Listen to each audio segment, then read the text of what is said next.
Hello, welcome to Dungeoneers Pack, a channel bringing you player-focused discussions and character guides for 5th edition Dungeons & Dragons.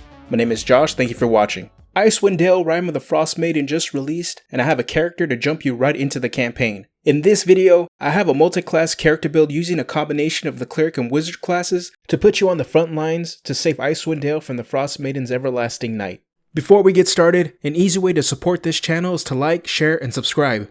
Also, hit that notification bell to know when new videos are up. You can also support us directly at our Patreon by becoming a Dungeoneer. When you become a Dungeoneer, you get access to an exclusive role in a private chat in Discord, access to all the character build scripts, and you will be able to listen to an audio-only version of each week's video before it goes up. You can find a link to the Patreon in the description below. With that said, let's get started. Character builds on this channel are built with the following in mind. I'm going to focus on levels 1 to 10 as most campaigns played are in this level range. Builds will be optimized to fulfill the concept but also be effective for combat and roleplay. I will be covering the features in race, class, and background choices that make the build possible. The concept for this character is a proud Dwarven crafter from Kelvin's Cairn who ventures into the frozen north to end the everlasting night that is plaguing all of Icewind Dale. Mechanically, we are aiming for a melee spellcaster build that will allow for some role flexibility through their spells. For the race, as stated prior, I went with the Dwarf and used the Mountain Dwarf subrace. Being a Mountain Dwarf gives us the following. We get +2 to Constitution and +2 to Strength. We have a walking speed of 25 feet, Dark Vision. We get the racial trait Dwarven Resilience, which gives advantage on saving throws against poison and resistance to poison damage. The racial trait Combat Training, providing proficiency with the Battle Axe, Hand Axe, Light Hammer, and Warhammer. A choice to be proficient in Smith's Tools, Brewer's Supplies, or Mason's Tools. I will state my choice later in the video. We get the racial trait Stone Cutting, which allows us to double our proficiency bonus when using the history skill for determining the origin of stonework. We know the Dwarvish and Common languages, and the last racial trait, Dwarven Armor Training, which gives us proficiency with light and medium armor. As previously stated, this will be a multi-class build. We will be taking a dip into Cleric, and as per usual, Clerics get their subclass at level 1, so I'll be going with the Forge Domain. The reasoning behind this choice is that it flavorfully exemplifies a dwarf that is powered by their faith in the Dwarven god Moradin. Mechanically, this will provide us some buffs to our own armor and weapons, and provide key proficiencies to boost our armor class. While the Cleric will provide the boost to our ability to be in melee range, taking up the Wizard class will provide us with abilities to go on the offensive or find solutions to whatever problems come our party's way. For our Wizard subclass, we're going with the School of Abjuration, which will provide some protective abilities, allowing us to survive while also being able to provide some protection to our allies. When it comes to this character's background, I'm going with Clan Crafter. The Clan Crafter background reinforces the idea of this character being a dwarf,